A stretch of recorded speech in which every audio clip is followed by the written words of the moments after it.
Unidad 3, los sentidos. Bueno, para poder comenzar con esta unidad necesitamos hacer un breve refuerzo de aquellos contenidos que vimos en la segunda unidad. Para ello es importante reconocer las estructuras básicas de una neurona. Recordemos que una neurona está formada por un cuerpo o soma en el cual se va a ubicar el núcleo de la célula, por terminales denominados como dendritas, por un axón recubierto por células denominadas células de Schwann, las cuales van a producir una sustancia que se denomina como vaina de mielina, la cual permite que el impulso nervioso sea propagado con mayor rapidez de forma saltatoria a través de estas estructuras donde no poseen los mielinas, ¿cierto?, denominadas como nodos de Ranvier. Y en la parte final del axón tenemos los denominados como terminales axónicos. También es importante recordar cuáles eran los hemisferios del cerebro. Recordemos que el cerebro está formado por dos hemisferios, los cuales se dividen entre sí y se separan a través de una estructura denominada como cuerpo calloso. En el caso del cerebelo está dividido a ambos hemisferios por el vértex. Dentro de cada uno de los hemisferios del cerebro vamos a poder destacar los diferentes lóbulos, los cuales tienen diferentes funciones, como por ejemplo podemos observar el lóbulo frontal, que está encargado de regular lo que es el lenguaje hablado, motor, la inteligencia y además la personalidad; el lóbulo parietal, que está relacionado con las sensaciones táctiles, y el equilibrio; el lóbulo occipital, que recibe y analiza informaciones visuales; y el lóbulo temporal, que está encargado de analizar y el lóbulo temporal, que está encargado de analizar las sensaciones visuales y auditivas. En este gráfico podemos observar claramente la relación entre lo que es un impulso nervioso frente a determinado estímulo. Por ejemplo, en el caso de un estímulo X, el nervio, ¿cierto?, número 2 produce una frecuencia de impulso mucho mayor, ¿cierto?, que en el caso del nervio 2. Entonces aquí vamos viendo la relación entre la frecuencia del impulso y también la intensidad de este. Pero bueno, comenzando con lo que es la unidad 3, denominada como los sentidos, sabemos que el sistema nervioso nos permite mantener la homeostasis al poseer receptores que son sensibles a los cambios que ocurren en el medio ambiente. Ahora veremos cómo suceden los procesos involucrados en estos. Muchas veces, las actividades del sistema nervioso central son iniciadas por estímulos sensoriales externos que interactúan con receptores específicos llamados externorreceptores. Estos pueden ser visuales, pueden ser auditivos, pueden ser olfativos, gustativos y también táctiles. Y los estímulos sensoriales deben tener una determinada intensidad para modificar la actividad de estos receptores. A esta intensidad mínima se le denomina como umbral de excitación. Y en este contexto podemos decir que una sensación es una representación consciente de un estímulo recibido. En el caso del sentido de la visión, vamos a encontrar que va a estar formado, ¿cierto?, por el neuroepitelio denominado como retina. La vía de conducción será el nervio óptico, el cual permite captar entre el 90% de los estímulos del medio. En el caso del sentido de la audición, va a estar formado por el neuroepitelio denominado como órgano de Corti. Vía de conducción será a través del vestíbulo coclear y permite captar cerca del 5% de los estímulos del medio. En el caso del sentido del gusto, los botones gustativos presentes en las papilas gustativas serán las que van a formar lo que va a ser el neuroepitelio. La vía de conducción va a ser a través del nervio glosofaríngeo y es capaz de captar cerca del 2% de los estímulos del medio. En el caso del sentido del tacto, el neuroepitelio está formado por los corpúsculos cutáneos, los cuales van a poder transmitir a través de la vía de los nervios cutáneos y captan alrededor del 2% de los estímulos del medio. Y en el olfato, el neuroepitelio va a estar formado por la mucosa olfatoria, la cual va a conducir la información a través de los nervios olfatorios, permitiendo capturar cerca del 1% de los estímulos presentes en el medio. Bueno, la visión es uno de los sentidos más importantes del ser humano y de muchos de los organismos que están presentes en la Tierra. Los órganos sensoriales de la visión en la mayoría de los animales son los ojos. Los invertebrados ancestrales presentaban parte de sus cuerpos que eran sensibles a la luz y que durante la evolución dieron origen a lo que denominamos hoy como globo ocular. Actualmente los ojos de las diferentes especies varían desde estructuras simples, que son los capaces de diferenciar entre la luz y la oscuridad, hasta órganos complejos que permiten distinguir variaciones muy pequeñas de color, luminosidad, forma, tamaño y también distancia. El ojo humano es un órgano hueco de forma esférica, con líquidos en su interior que les permiten conservar su forma y determinan normalmente una presión intraocular aproximada a 15 miligramos de mercurio. El rango normal es entre los 12 y 20. Presenta varias estructuras que dirigen la luz hacia los receptores que contienen y un conjunto de nervios que conducen la información captada por estos receptores y que llevan al encéfalo donde es elaborada la respuesta adecuada. También es importante reconocer ciertas estructuras accesorias al ojo que están en la parte externa y que sirven también de protección, como las cejas, las pestañas, los párpados. Vamos a ver también las glándulas lacrimales, los conductos lacrimal, y todas estas estructuras van a estar diseñadas para la protección del globo ocular. Si vemos las estructuras internas del globo, encontraremos la cámara anterior, que es la cavidad del globo ocular situada entre la córnea y también el iris. En ella va a contener un líquido muy claro y transparente denominado como humor acuoso. En la cámara posterior, ubicada acá en la imagen como número 2, vamos a encontrar una cavidad situada entre el iris y el cristalino, que también contiene humor acuoso. Entonces, en toda esta cámara anterior del globo ocular encontraremos el líquido denominado como humor acuoso. En esta zona, que es hueca, encontraremos un fluido de consistencia gelatinosa que se ubica en esta cavidad, entre lo que es el cristalino y la retina. Este líquido es denominado como humor vítreo. Entonces, en la parte anterior tendremos humor acuoso y acá humor vítreo. El cristalino, que es esta estructura que se observa aquí, es el lente transparente y biconvexo que separa las cámaras anterior y posterior. En ella también vamos a encontrar la presencia del humor vítreo. Existen también la presencia de ligamentos suspensorios, que son estructuras que nacen de los cuerpos ciliares y que mantienen el cristalino en su posición. En este caso observamos aquí en esta zona, ¿cierto?, lo que son los ligamentos suspensorios, que permiten que el cristalino se mantenga en una ubicación específica. Bueno, dentro de las paredes que forman parte del ojo, vamos a decir que va a estar formado por 3 membranas concéntricas. Primero, la esclerótica, que es la parte blanca, la túnica vascular y la coroides. La esclerótica es la membrana más externa y fibrosa de color blanco. Protege al ojo debido a su resistencia y se prolonga hacia adelante hasta antes de llegar a la córnea, que también es transparente y va a permitir el paso de la luz. Esto de acá entonces la córnea. Bueno, en este caso vamos a encontrar también lo que es la túnica vascular, que es la membrana intermedia entre lo que es la esclerótica y la coroides. Va a estar formada también por 3 capas. Y por último encontramos la coroide, que es la capa más interna, que es muy vascularizada. Podemos observar aquí la presencia de capilares, que recubre internamente lo que va a ser la esclerótica.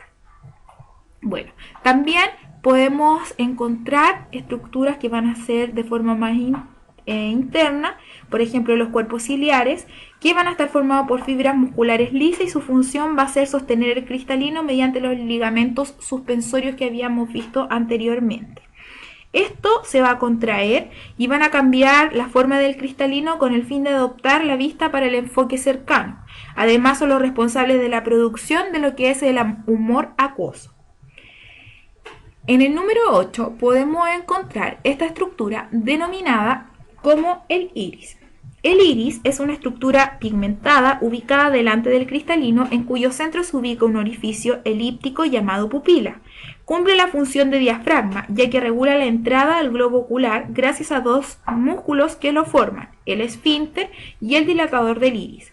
El primero está inervado por el sistema parasimpático y produce la miosis, es decir, la contracción de la pupila, y el segundo está conectado por el sistema simpático y produce la midriasis, que es la dilatación de la pupila.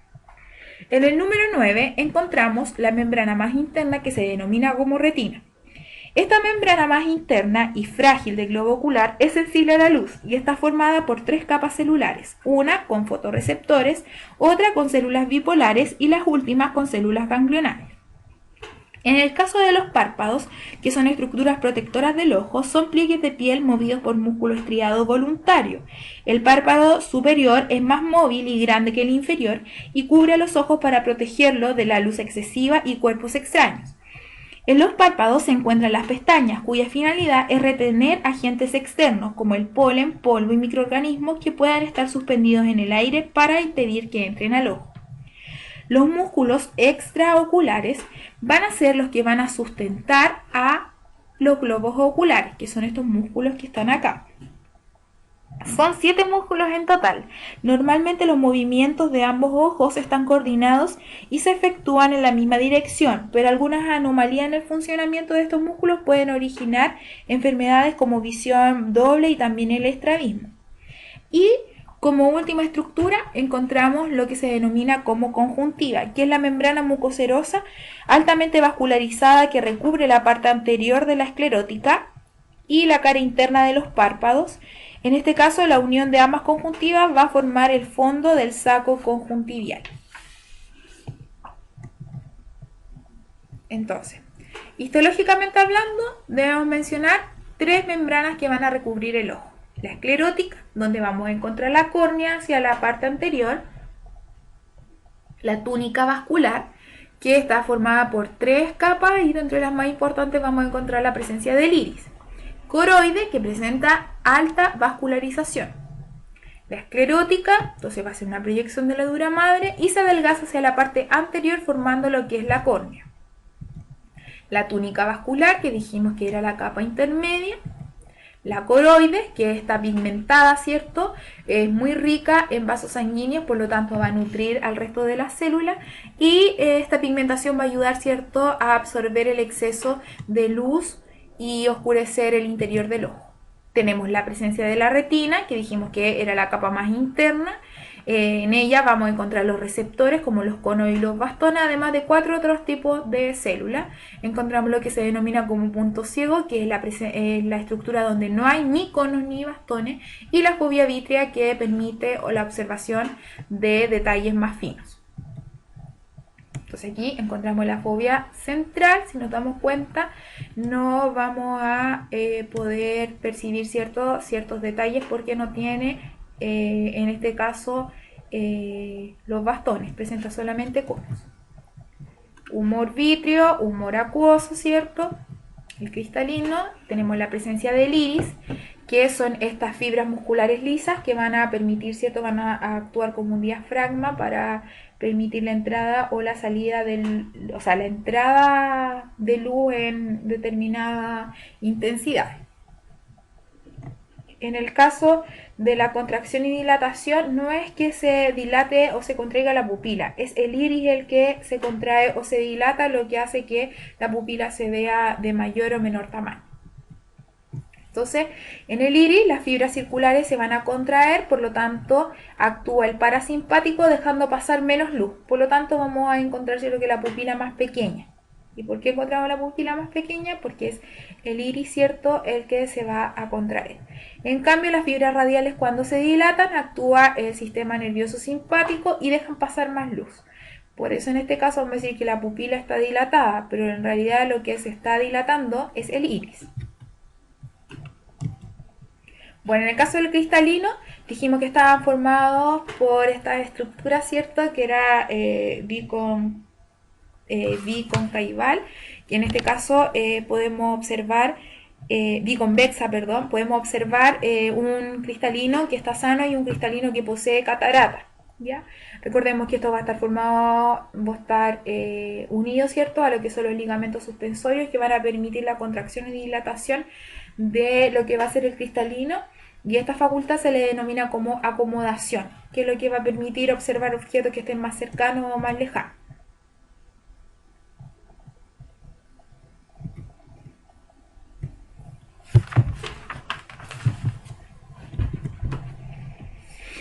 Unidad 3, los sentidos. Bueno, como lo último que observamos en la clase anterior fue lo que habíamos hablado sobre la acomodación del cristalino. Bueno, el cristalino, a través de los músculos que están unidos a él, permite que estos músculos, ¿cierto?, se relajen o se contraigan, lo cual va a llevar a que estos ligamentos, ¿cierto?, permitan que el cristalino también tenga movimiento, y a este movimiento se le denomina como acomodación. Por ejemplo, cuando los músculos ciliares, ¿cierto?, se relajan, el ligamento ciliar se va a encontrar de forma tensa.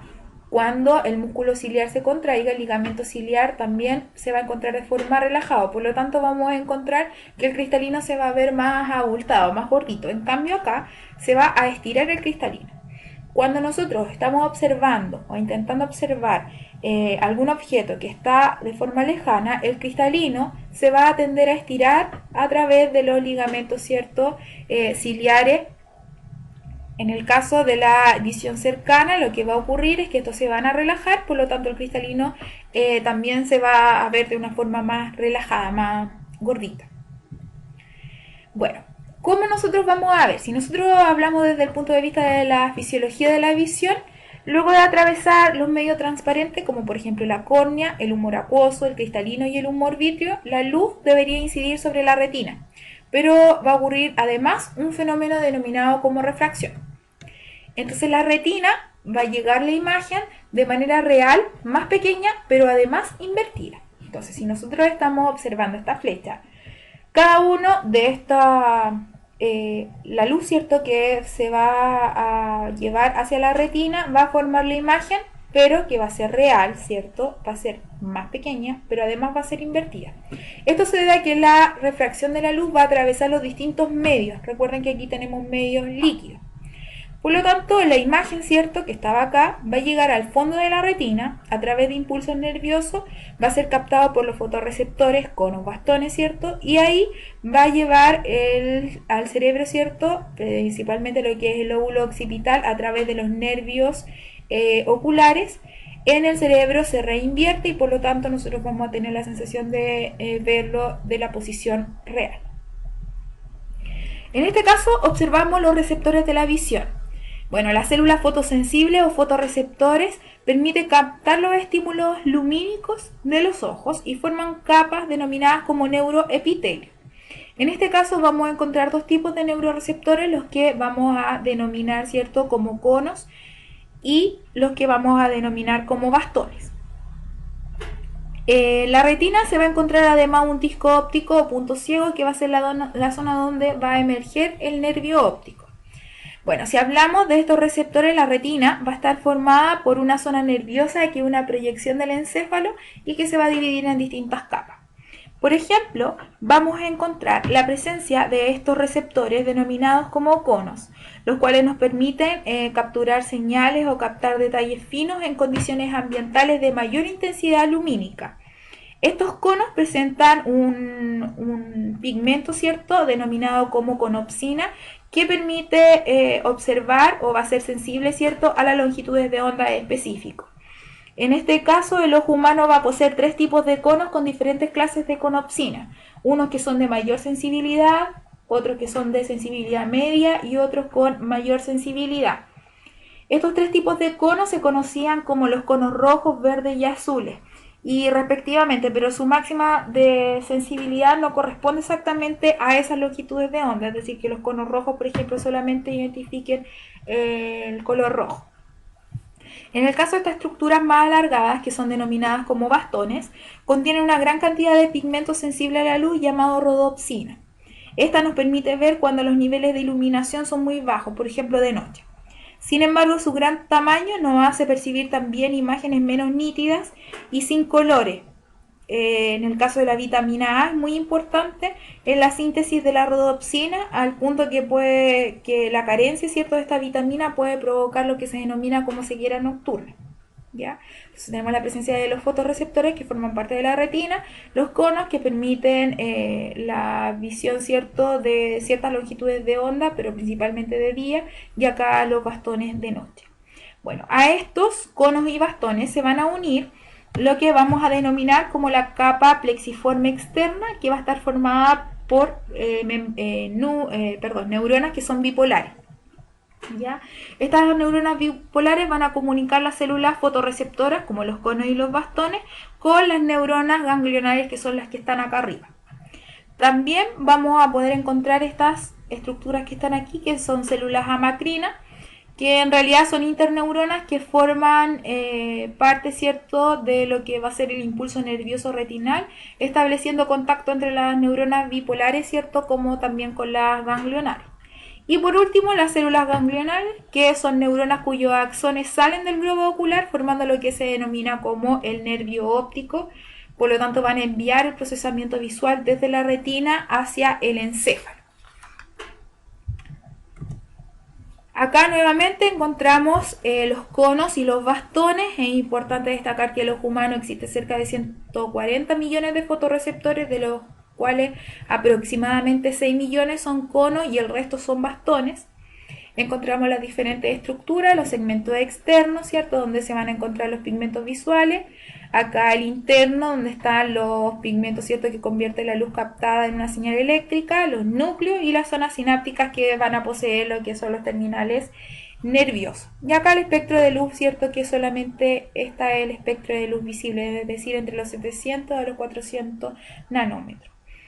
Un hecho interesante es que la energía lumínica que ingresa a la pupila alcanza los fotorreceptores en su parte posterior, es decir, debe atravesar toda la capa nerviosa y los conductos sanguíneos para poder llegar al segmento externo e interno de los conos y los bastones, cuyo extremo se va a apoyar, ¿cierto?, sobre la capa de pigmentos denominado como el epitelio pigmentado.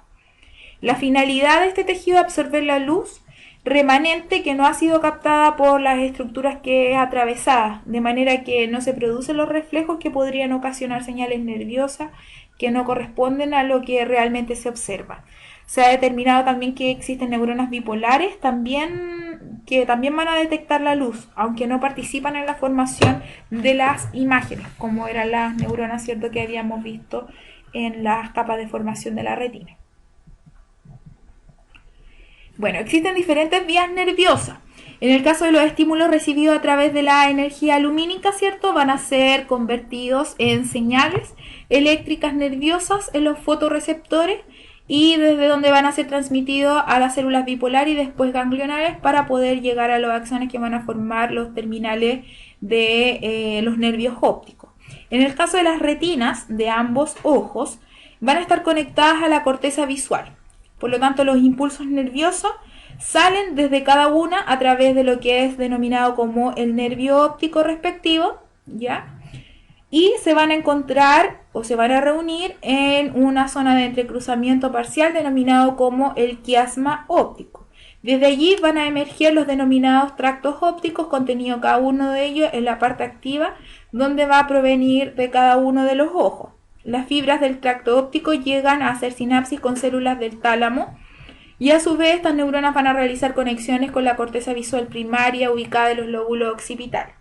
Es importante considerar que entre la traducción de la señal visual captada por la retina hasta la percepción de la imagen que entrega a nuestro cerebro hay diversas estructuras involucradas en el análisis de esos significados visuales provenientes, ¿cierto?, de cada uno de los ojos. De esta manera se va a formar solamente una imagen que es única, que tiene una posición tridimensional del objeto, desde su movimiento, ¿cierto?, su volumen, su color y también su textura. Bueno, en la mayoría de los sistemas sensoriales, los estímulos provenientes de cada uno de los lados del cuerpo terminan activando el lado contrario de la corteza cerebral. Por ejemplo, cada uno de los ojos va a recibir estímulos de ambos lados del cuerpo. Así las vías sensitivas van a mostrar el ojo dividido en una porción que va a ser la porción nasal, que es esta que está aquí. Esta es la porción nasal que va hacia la nariz, ¿cierto? Y otra porción que es la porción temporal, que da hacia afuera. Bueno, las neuronas de la zona nasal, que van a estar ubicadas en esta zona, en el quiasma óptico se dirigen hacia los núcleos externos del tálamo y las fibras de la porción temporal llegan a los núcleos del mismo lado. Entonces esta zona nasal van a formar parte de esta estructura, ¿cierto? Pero van a llegar al cuerpo o a la zona contraria. En el caso de lo que va a ser la zona temporal, va a llevar a lo que va a ser la parte, ¿cierto?, del mismo lado. Entonces la temporal hacia el mismo lado, en cambio lo que va a ser la parte, ¿cierto?, nasal hacia los lados contrarios. Aquí se puede observar claramente. Entonces la parte nasal, ¿cierto?, va a llevar esta información a través de los nervios, pasa por el quiasma óptico, pero lo lleva hacia el lóbulo, en este caso derecho. El nasal izquierdo, el nasal derecho va a llevar la información hasta el quiasma óptico y ahí hasta el lóbulo occipital de tipo izquierdo. En cambio, la zona temporal lo lleva hacia los lóbulos, ¿cierto?, del mismo lado para que sean recibidos por la corteza occipital y a partir de los impulsos nerviosos se pueda formar la imagen.